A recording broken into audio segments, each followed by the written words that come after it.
Welcome to While We Were Distracted, the podcast where we explore topics that often get overshadowed in the rush of daily life. Right now, hundreds of the biggest news outlets in the world are deliberately blocking the internet's most important library. Yeah, it's a massive shift. It really is. I mean, they are locking their digital doors to historians, researchers, and, just everyday citizens. And they're doing it because they are terrified of this ghost in the machine, artificial intelligence. Exactly. So, welcome to this deep dive. Today, we are pulling from a really fascinating, incredibly timely investigative report from Nieman Lab. It was published in May of 2026 by Andrew Deck and Hannah Tamiz, and it's called The AI Skirmish: Local News Chains Block Internet Archive. And it is such a crucial read right now. It is, because our mission today is to figure out this modern paradox. We really need to understand why the very tool designed to preserve our internet history is suddenly being locked out by the exact people writing the first draft of that history. Right, the local journalists and the publishers. Okay, let's unpack this, because I think we need to set the table first for anyone who might not be completely familiar with the target of this blockade. Sure, yeah. So the Internet Archive operates this tool called the Wayback Machine. Which is amazing, by the way. Oh, it's incredible. It's this massive nonprofit digital library that essentially preserves the internet as we know it. I mean, researchers, historians, working journalists, they all rely heavily on it every single day. Right. And the way the archive functions is by sending out these automated indexing programs. Like bots. Exactly, bots. These bots continuously crawl from website to website, taking digital snapshots of pages and then storing them. So it's kind of like a massive digital photo album of the web? That's a great way to put it. That way, if a news site goes offline or maybe they just change a headline or delete an article, that original snapshot remains accessible to the public forever. Right, which sounds like a good thing. But the Nieman Lab report reveals that those automated indexers are suddenly hitting these massive brick walls. Yeah, they are. And we aren't just talking about a few obscure tech blogs, hiding their trade secrets or something. The scale of this rejection is really eye-opening. It's huge. Back in January, the researchers used a database compiled by this journalist, Ben Welsh, to track this exact behavior.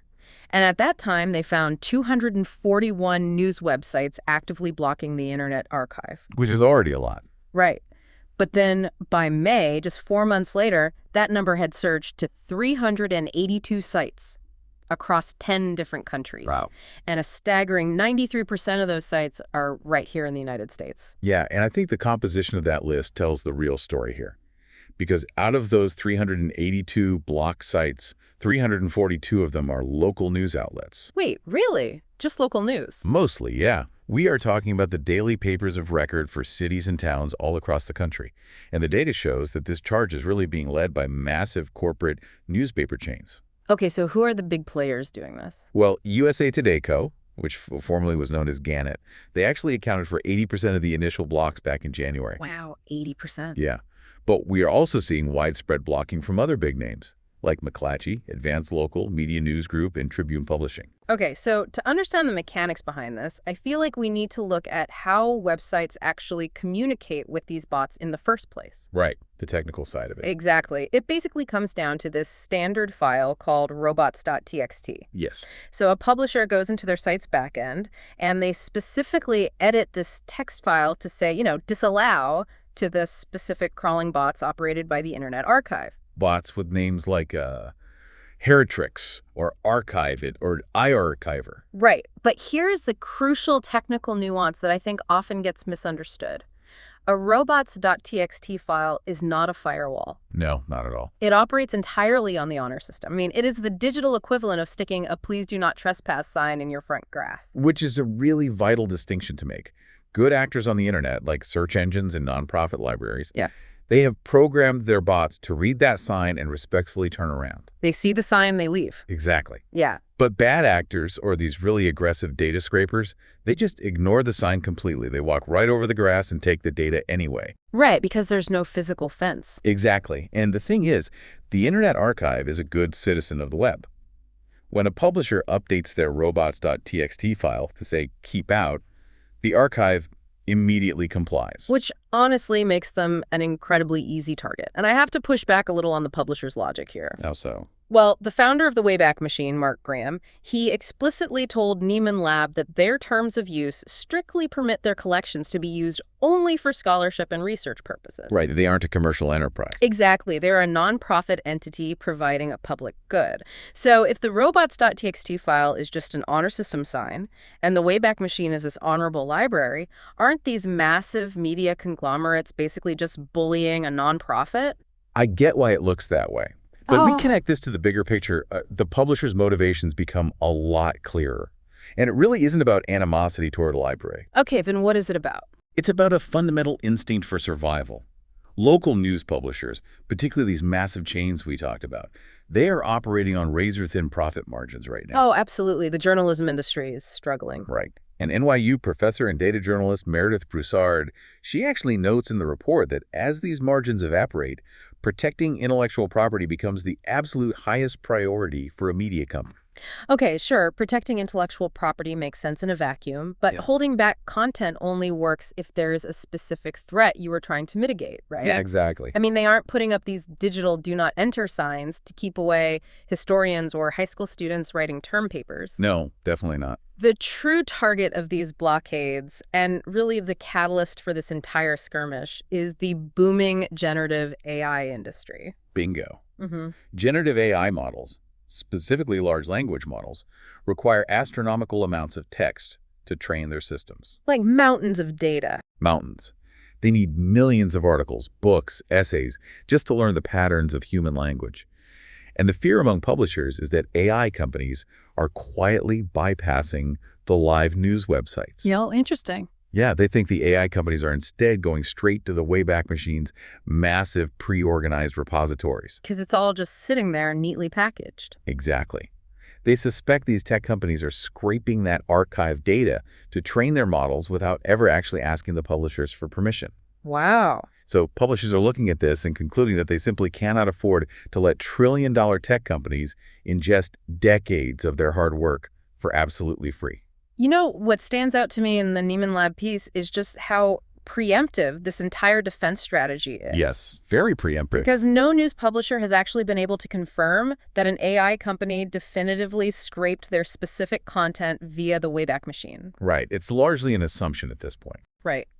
For instance, Advanced Local, they own major regional sites like Cleveland.com and OregonLive.com. They began hard blocking the archive last August. Yeah. But they openly admitted to the researchers that they instituted the block without any concrete evidence of third-party scraping. So they are essentially boarding up the windows because they heard a storm might be coming. Exactly. So they are locking the doors to the public library because they're afraid a tech billionaire might sneak in through the back window. It's completely preemptive, yeah, but it is driven by the very real need to secure legal and financial leverage. Leverage for what, exactly? For negotiations.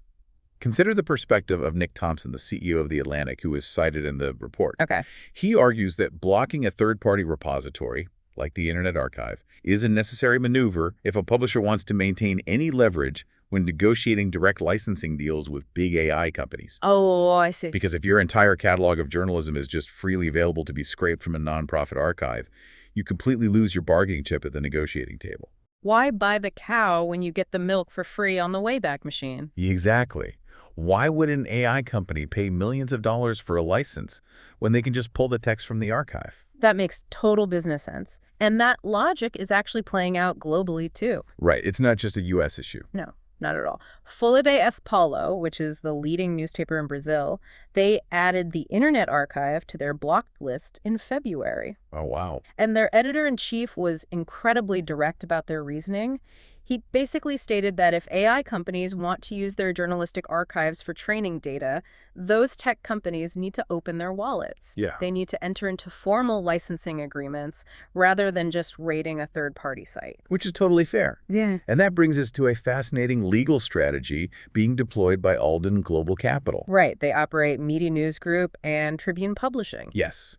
And, industry observers often label Alden a vulture hedge fund because of their aggressive acquisition strategies and cost-cutting measures. Yeah. But putting their broader business model completely aside for a moment and looking impartially at their strategy, their stance on intellectual property in the age of AI is legally aggressive and crystal clear. Yeah, they are not hiding their intentions.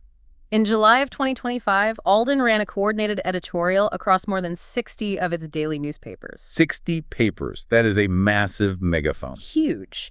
And they publicly demanded fair compensation from AI developers, literally calling it the right, just, and American thing to do. Wow. Yeah.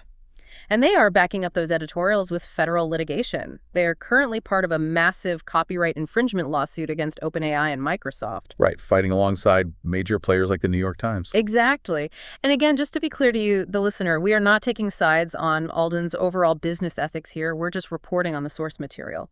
But objectively, when you are engaged in a high-stakes federal lawsuit claiming a tech company stole your property, you have a very real financial imperative to ensure that property isn't just sitting unsecured on a public archive server. Oh, absolutely. The overarching strategy for these corporate chains is about forcing the AI industry to the negotiating table. They want to cut. They want a seat and they want compensation. But, this raises a really compelling counter question for me. What's that? What about the independent local publishers? Oh, right, because not everyone is backed by a hedge fund. Exactly. Not every news outlet has the legal firepower of a hedge fund or the global reach of a national paper. So do smaller independent outlets share this exact same motivation for blocking the archive? That is where the story takes a really fascinating counterintuitive turn. It brings us to the specific case of the Baltimore Banner, which is an independent local publisher. Okay, so what are they doing differently? Well, at first glance, their approach to web traffic seems completely backward compared to the massive chains. Yeah. The Banner actually allows the major AI crawlers, like the bots operated by ChatGPT and Claude, to access their live site. Wait, really? Yes. They let the AI companies right through the front door, but they actively block the Internet Archive. That defies the logic of everything we have discussed so far. I know. If you are terrified of AI stealing your work, why let the AI bots in but block the nonprofit library? It sounds crazy, but the answer lies in the data. The Banner partnered with an analytics firm to study their incoming web traffic, and the results were just staggering. What did they find? They discovered that roughly 25% of all traffic hitting their website was coming from automated bots. A quarter of their traffic. Yes, and that included the indexers from the Internet Archive. Mm-hmm. So Biswajit Ganguly, who is the chief technology officer for the Banner, he explained their logic to Nieman Lab, and he made it a point to say, the threat is definitely not the Internet Archive. Okay, so they don't hate the library. No, they are not trying to squeeze money out of a nonprofit or force them to pay a licensing fee. They are dealing with what he calls the backdoor fear. What's fascinating here is how this backdoor fear really highlights the mechanics of how generative AI fundamentally breaks the traditional internet. Right. Break that down for us. Well, for the last 30 years, the open web has operated on a foundational sort of unspoken agreement. The hyperlink contract. Exactly, the hyperlink contract. A user searches for a topic, a search engine provides a list of links, the user clicks a link, and the original creator gets a visit. And that visit translates directly into ad revenue or maybe a potential paid subscription. Right. It is the absolute lifeblood of digital publishing. But generative AI completely bypasses that contract. Right, because it just gives you the answer. Yes. When a large language model trains on a massive data set, it doesn't store the articles in a neatly organized database with citations.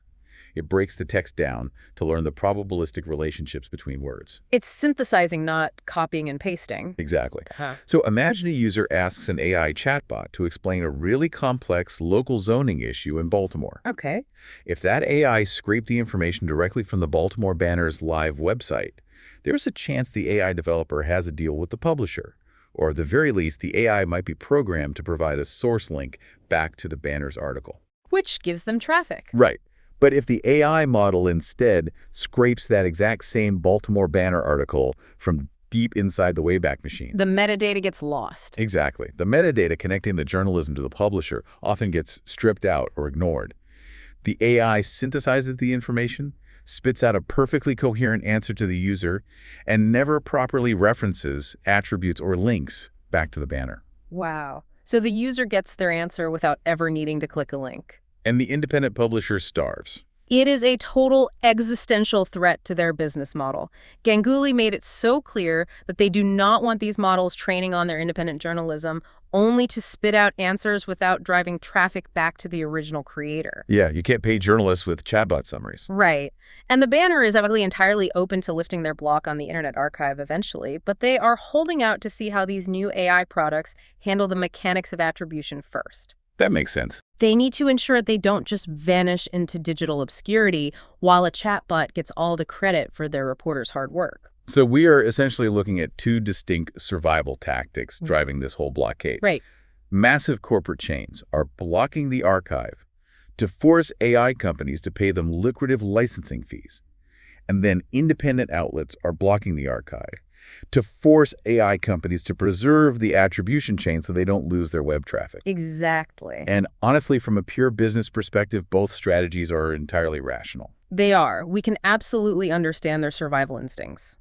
But as listeners who rely on the internet for information, we have to ask, what is the collateral damage of this digital arms race? That's the real tragedy here. Right, because while publishers and tech giants battle over licensing leverage and hyperlink attribution, the rest of us are quietly losing the first draft of our history. Yeah, and this brings us to the devastating real-world impact of the blockade.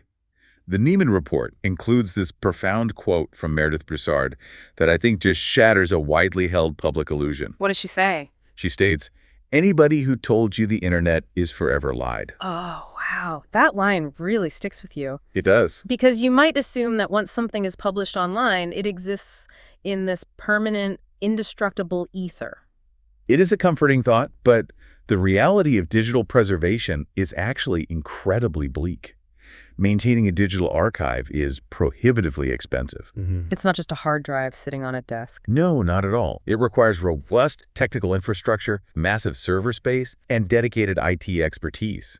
I mean, before the digital age, local newspapers maintained physical morgues, literally rooms filled with filing cabinets of old clippings managed by in-house librarians. Right. Someone's actual job was just preserving the history. It's exactly. Today, after decades of cost-cutting and these painful digital pivots, those roles have largely been eliminated. Many local newsrooms simply do not have the resources to maintain their own historical records. And the Neiman piece provides some truly heartbreaking examples of how easily this history vanishes. And it rarely involves, like, a dramatic cyber attack or a hacker. No, it's usually mundane stuff. Right. Sometimes history is erased by a simple software update. Like, look at the Daily Hampshire Gazette in Western Massachusetts. Okay. In 2024, they underwent a routine tech migration to switch their content management system, which is basically just the back-end software that publishers use to build and format the website. Right. Pretty standard stuff. Totally standard. But during that migration, the database links broke, the formatting got corrupted, and thousands of archived articles were simply lost. Oh, that is painful. Just gone.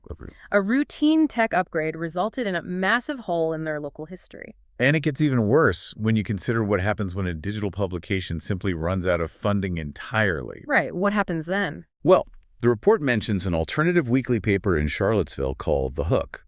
By 2022, they'd actually been out of business for a decade. Oh, okay. However, their website had remained online as a static archive of their past reporting, which is great. But then, abruptly, whoever had been quietly paying the server hosting bill just stopped paying it. Oh, no. Yeah. The website went dark, taking more than 22,000 locally reported stories offline forever. 22,000 stories. Decades of local context just gone in an instant. Completely wiped out. And think about who actually relies on those archives. It is not just academics writing niche historical papers. It is the working journalists trying to cover those communities today. Exactly. The report highlights this desperate plea from B.J. Mendelsohn, a journalist who edits the Monroe Gazette newsletter, which covers news deserts in New York State. Right. He relies heavily on the digital archives of what he describes as deceased or zombified media outlets just to provide background for his current reporting. Because there's no one else to ask. Right. He, along with 200 other journalists and researchers, actually signed an open letter begging publishers to restore access to the Internet Archive. Without it, Mendelsohn states that his investigative work is nearly impossible. It's a huge loss for working reporters. But to look at this impartially, we must acknowledge that the Internet Archive is not the singular repository of human knowledge. Fair point. The Neiman report notes that alternatives do exist. Historically, major publishers have licensed their content to commercial, proprietary databases. Like ProQuest or LexisNexis. Exactly. You can find archives for the Chicago Tribune, the Baltimore Sun, and USA Today in those systems. But those cost money, right? They do. They are paid systems. But there are also new grassroots initiatives trying to solve this preservation crisis. Oh, really? Like what? Well, in December 2025, a Press Forward grant funded the partnership involving the Internet Archive, Pointer, and investigative reporters and editors. Okay, that's a heavy-hitting group. Definitely. And they launched a program to train a cohort of 33 independent newsrooms on how to develop internal digital preservation strategies. That's amazing. Yeah, and their goal is to train 300 newsrooms by 2027. I mean, that is great. People are actively trying to solve the problem, but right now, trying to teach local newsrooms how to build their own fireproof digital safes, well, it kind of feels futile while the industry is actively locking the doors to the public library. Yeah, it's a tough spot to be in. So what does this all mean? Let's bring the stakes directly to you, the listener. Yeah, think about your own community. Exactly. Think about your own hometown paper, the outlet that documented your local city council meetings, the high school sports championships, the obituaries of your community member. The fabric of your town. Right. Imagine that publication goes bankrupt tomorrow and the server is just unplugged. If that publisher had previously edited their robots.txt file to block the Internet Archive in a desperate bid to protect themselves from AI, then that digital record ceases to exist. your hometown's history is just gone. And this dynamic really requires us to view the situation without assigning a simple hero or villain. Right. It's very gray. It is. This is not a classic narrative of greedy corporate publishers suppressing heroic nonprofit archivers. It is a tragic collision of two completely valid opposing necessities. Right. On one hand, society desperately needs a free, accessible, long-term historical record to understand our past and navigate our future. Exactly. But conversely, the journalists and publishers tasked with producing that record, they simply cannot afford to have their labor extracted for free by tech companies that may ultimately render them obsolete. Both sides are literally fighting for survival. Yeah, it's a true standoff. It is a standoff where both sides have a point, but the ultimate casualty is our collective memory. So let's wrap up what we've discovered today. We started by examining the sheer scale of this quiet blockade. Hundreds of local news sites, primarily driven by massive corporate chains, deliberately altering their code to lock out the Wayback Machine. Right.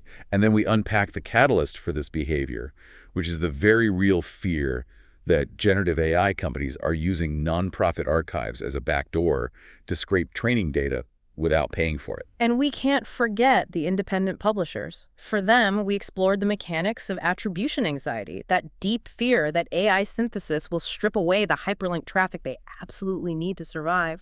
And finally, we confronted the fragile reality of digital preservation.